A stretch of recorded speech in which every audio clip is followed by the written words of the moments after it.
Welcome back to Cape Critiquers, everybody. Today we are talking about Oldboy from 2003, not the shitty Spike Lee one. Yeah. Nothing against Spike. I don't really like Spike Lee too much. Yeah. he has said some weird things, but anyways. Also not too good of a director. Anymore. Any longer. He's remaking another. Yeah, I heard it was horrible, but anyways. Did you guys like it? I liked it. I told you I'm grappling with how it fits into this, and you told me it was It's based off a manga. Yeah, which is a comic book. So, but I liked it. Was it my favorite? I'm not going to say that, but I liked it. You can say whatever you I want. was just confused the whole time. I didn't get the whole point of why he was captive. Why he was being kept basically in like a house for 15 years. Why this guy was just torturing him this whole time. The long-term plan. Yeah, so I was just confused. Violence was a little intense in this. Jesus. Yeah. Oh my lord. But I did like the hallway scene. Yeah. That was a really it's what good. this movie's probably most famous for now. Yeah. And AJ keyed me into that. That's where they got the inspiration for. Daredevil. Yeah.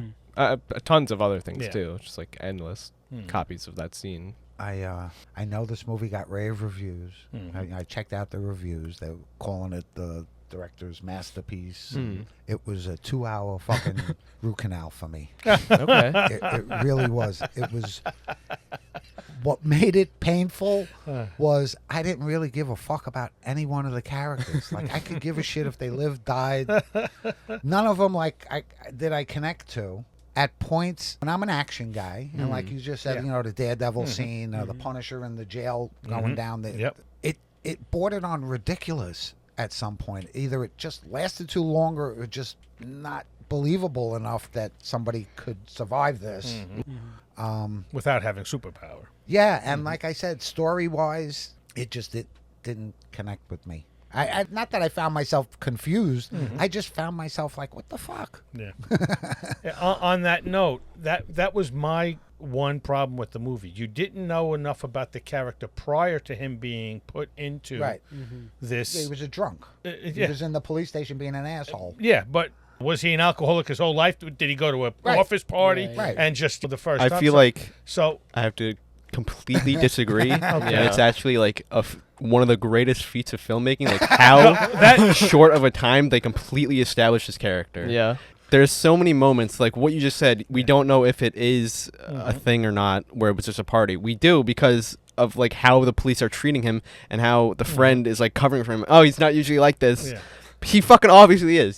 Yeah. And like also, he just has to do that a lot. I think we can infer that he has not seen his daughter in a long time. Yeah. And it's his daughter's birthday, and he's just belligerently drunk. Yeah. I think also adds to... And that's fine, but that doesn't make me like the motherfucker. I mean, I'm not saying you have to like him. him. He's a fucking asshole. I hope somebody kills him. With that said, that drunk scene in the police department was probably one of the greatest scenes I've ever seen.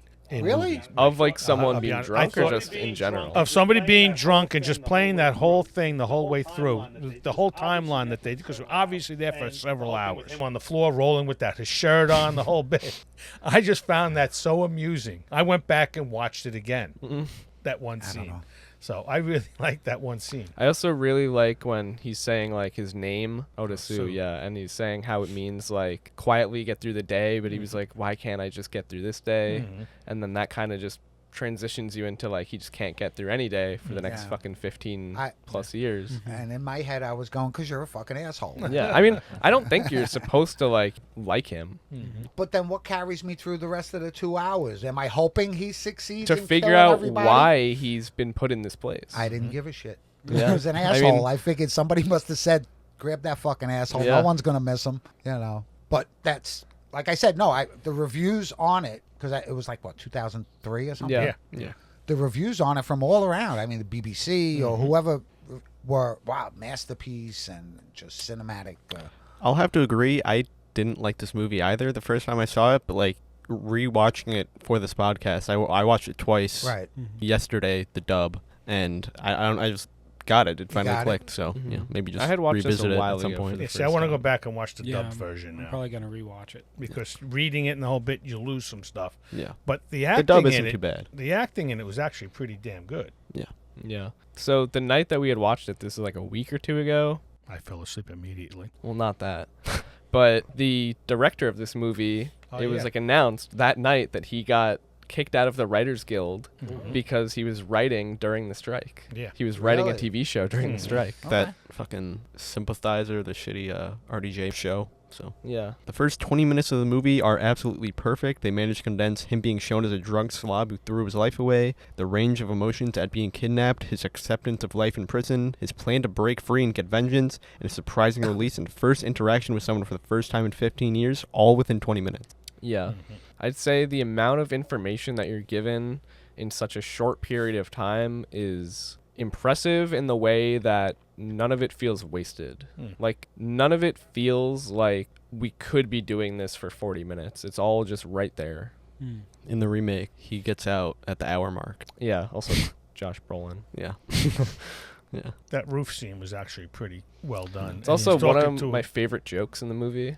It's just like him talking to the guy, Yeah. and then he walks away when he wants to tell him why he wants to kill after himself. he gives him entire life story in that one moment, then the guy wants to turn back to him and tell him his life story, and he gets up and walks away. And then, like, later on, you just see him fucking jump. Yep. With the dog. And Yeah. Mhm. It's just such a funny bit.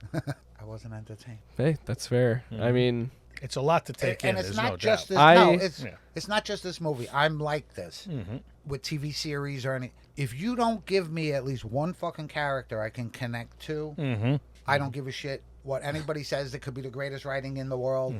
I'm not gonna like it. You got to give me somebody I can go, oh man, I hope you're all right, or I hope you get your fucking revenge. Yeah. Or, like I said, it Nothing. didn't start.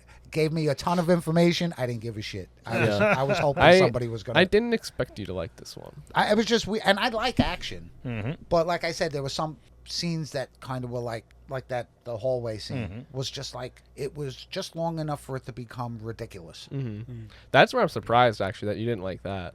I did in the beginning, but it was just so much. Yeah. I mean, like when I see the Punisher do it, it's different. When I see Daredevil do it, it's different. But it kind of feels like they're doing it and it's done. Yeah.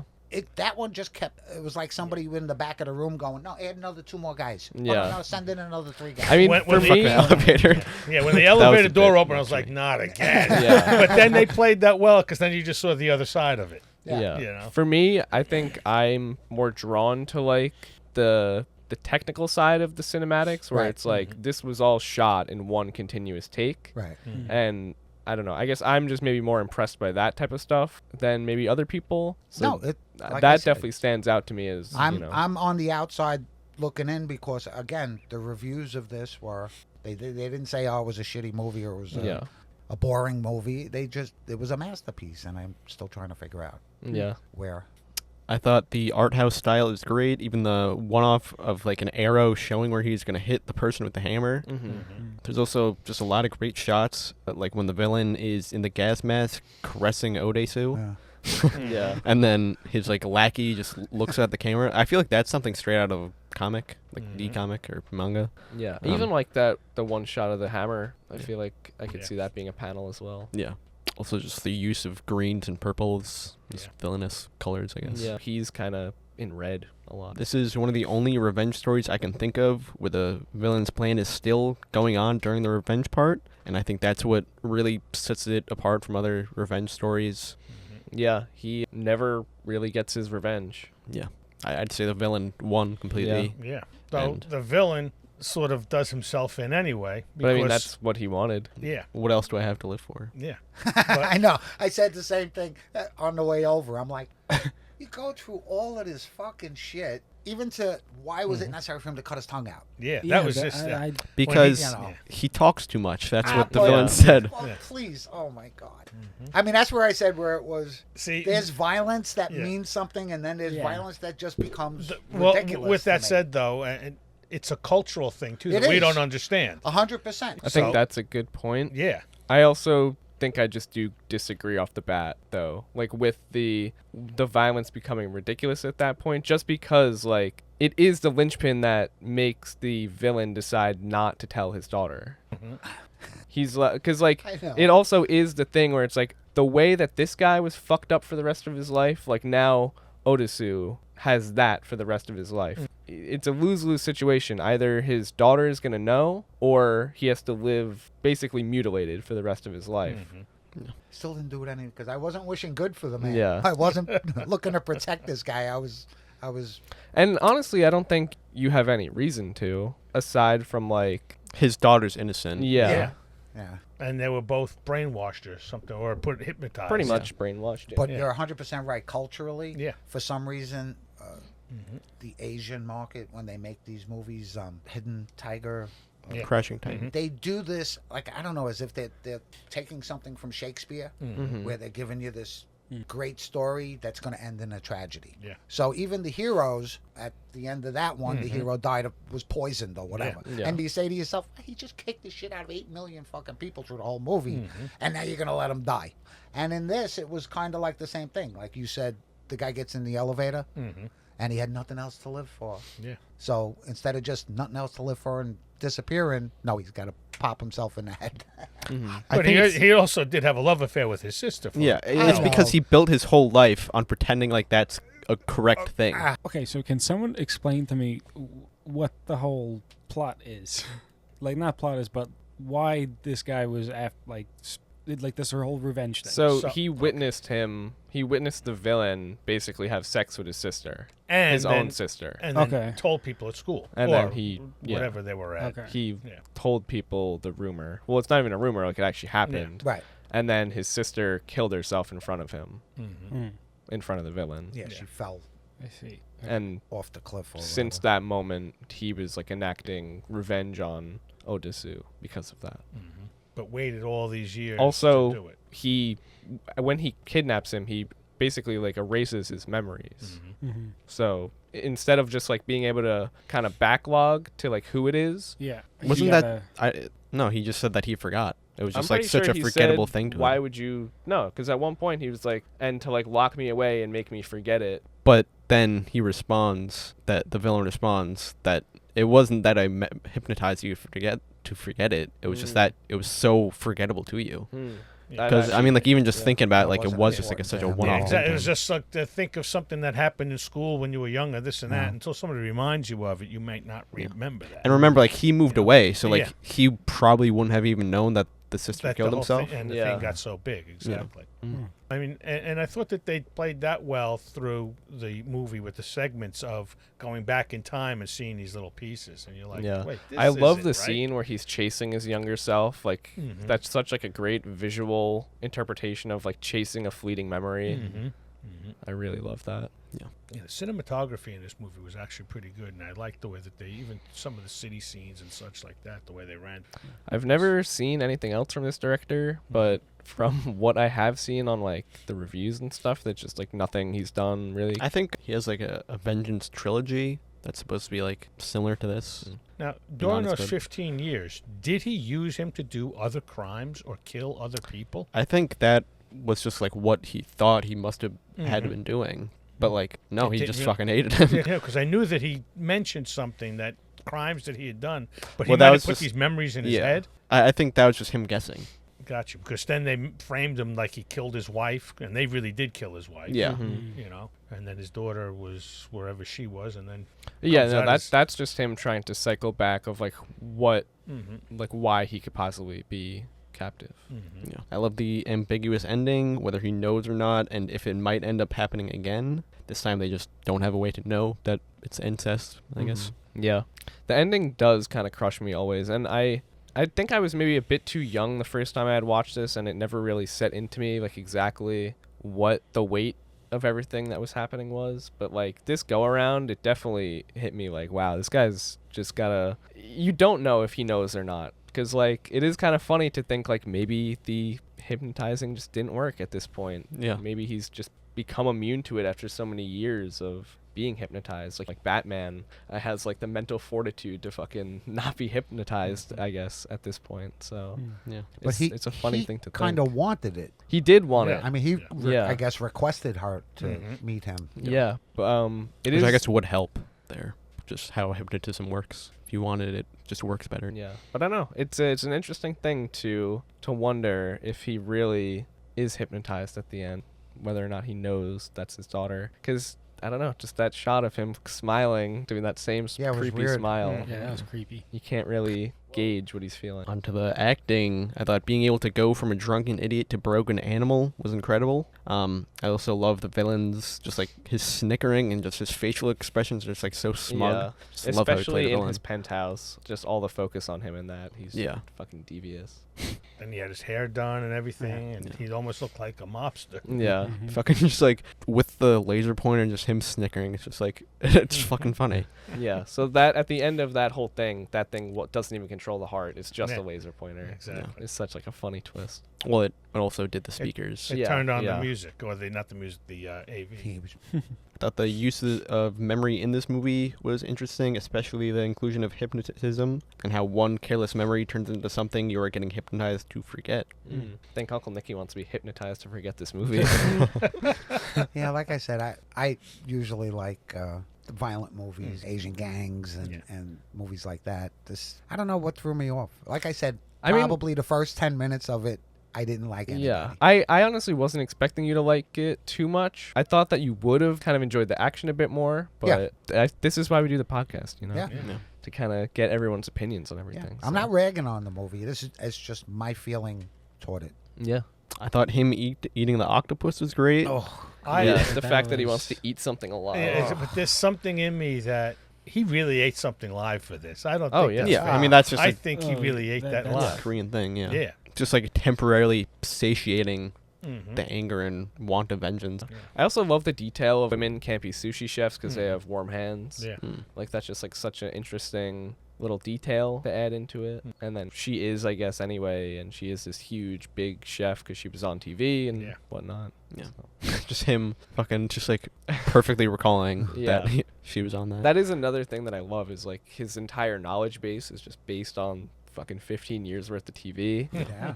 I think that does date the movie a bit, that whole run of news that goes on, but at the same time I feel like a classic story of revenge will always be timeless outside of that. Yeah. Also him And the phones and shit that they have, but I guess, but him, this isn't even like responding to you, but just him fucking getting off to like just like someone singing. It's not even sexual. he like can't even finish too because it just like ends. Yeah. And then in the elevator. Oh yeah, just- clawing at the walls of the elevator and then steals he her tried to glasses. commit suicide twice. Twice, Right? yeah. Twice, yeah. The second time it's just so much fucking blood. Oh God, my yeah. God! Yeah. Yeah, they didn't even bother cleaning that Yeah. up. That kind of stained the rug that was there. I was going to ask, like, do you think they released him because he was about to escape? Then I remembered the phone call where he said it was going to be 15 years. So And is the reason that it's 15 years? I thought it was because she was 15 when she died. I'd say this movie absolutely holds up to date and is a lesson on how to make a timeless, stylized movie. Yeah, I mean, it's hilarious that they made a remake of this movie and it just doesn't even come close to checking any of the boxes. Yeah. There's a great like video comparing them by Your Movie Sucks. And it's just like there's just so many, like he just perfectly breaks down like why it's so much worse. See, they've never heard of YMS, so that name sounds hilarious, but he's one of the better like film analysts on YouTube.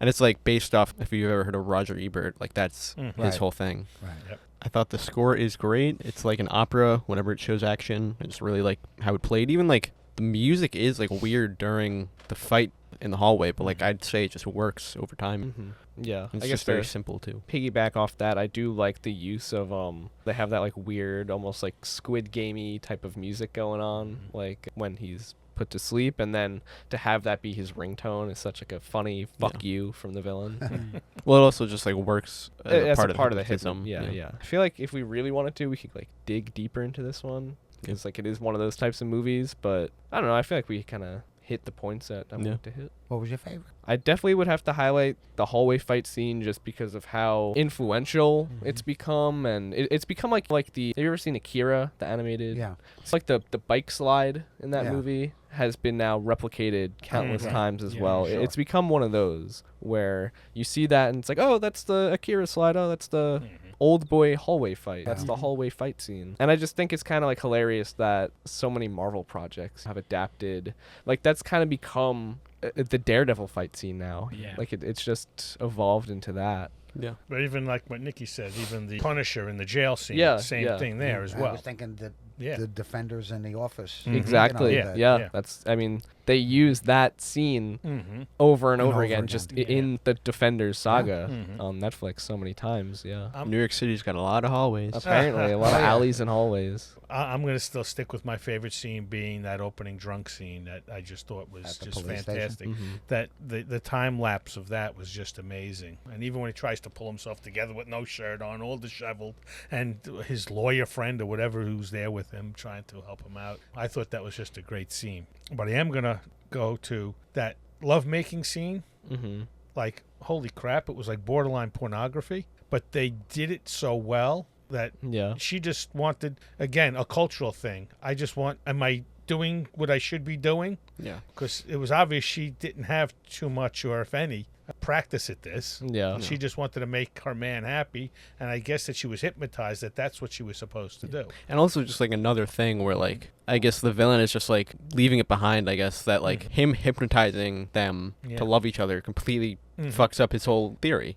Yeah. So He also mentioned how hard it was to even like get Yeah. that to work, and he was surprised like how quickly Yeah. it had happened. So I think there also is this like slightly ambiguous element to it where it's like they didn't even have to be hypnotized for this to work almost. But when you see that love scene that actually happens, you're transported back to when she says there's no lock on the bathroom door, don't try anything, basically, and the minute she sits down, he comes in and tries to kiss her or whatever. Yeah. And you're like, now you're looking back at it. Was this because they were hypnotized to have this happen? You know? And then she says, we're not going to do it now. I have to get to know you a little bit more. And you know, also and like it goes from there. there probably is something where like she grew up fatherless, I guess. Yeah. Mm. Well, I mean, just, like- I think she did have an adopted father. Mm. Yeah, I don't know. Do we know anything about?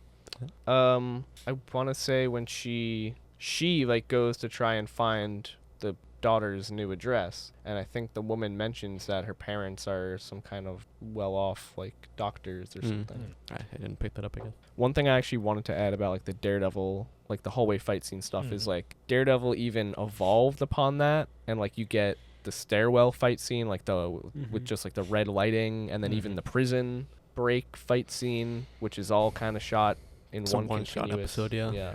My favorite scene, if it's not the hallway fight, I'll just say the penthouse scene. Just really like how everything played out there. Just Yeah. That's like where I think like you brought up a great point saying like this almost like Shakespearean element to movies like this, or I guess that come from this culture. The way that the whole penthouse scene plays out is almost like operatic Yeah. in the sense of how meticulously beat to beat everything is. yeah. I remember also hearing something where like Korean and Japanese films, like it's much harder to like build sets. So like you have to plan just cinematography more. It's an interesting thing. Favorites from you guys? My favorite's got to be just All LASIK, just a classic masterpiece. My favorite was when she said, "Who were you with?" And they looked, and there was 2 chairs in the snow. That was my favorite because Yeah. it was the end of the movie. I'm sorry. Actually, I do actually like that scene. Not because it's the end of the movie, but that is, I think, a great scene as well because he doesn't know, or Yeah, like you're led to right. believe It's- that maybe he doesn't know. Right, correct. Like you said, you're not really sure if he still remembers that that's his daughter, or Yeah. Yeah. if that was wiped away, or you're not sure if the thing worked at all. Yeah, it's a pretty perfect like bow on top ending for this one. Yeah. Just them overlooking a mounting. Yeah. Mounting. All right, next time on Tape Particulars, we're gonna watch the Josh Brolin version. Oh, My Yeah. rating's an 8, shoot me first. maybe an 8.5. Yeah, I'm gonna go with an 8.5. I I'm- really enjoyed this. I'm going to stick in a 6 range only because I think I got lost in translation a little bit in this movie. I am going to go Bill back Murray. and watch the dub version. Bill Murray. Bill Murray. I give it a solid 4. Just wasn't my cup of tea. Okay. All right. Wasn't your dumpling? Yeah. Well, like I said, this was a 2-hour root canal for me, but it was still better than Madam Web, which was a 4-hour root canal for me. 3.5. All right. I wasn't impressed. Sorry. I'm Hey, sorry. And no, I know no, I'm no. Don't wrong. be The sorry about world, it. That's what this is for. this- You the don't have to world like knows them it's all. a masterpiece. This is I'm what the just- podcast is for. You know. you know. You come I here for think the it's, real. it's more interesting when we don't agree. Yeah. honestly. Next week is Donnie Darko. Yeah. Well, what are we doing for Backwards. next week? Peacemaker. Oh yeah, Peacemaker's out next Yes. week. Yeah. That was our review on Oldboy and kind of a review of Spike Lee. Now, next on Cape Critiquers, we are talking about Batman: The Mask of the Phantasm. Woo! And also, we got Peacemaker coming out next week. Yeah. So we were talking Nice. Peacemaker as well. All right. Bye. We'll see you there.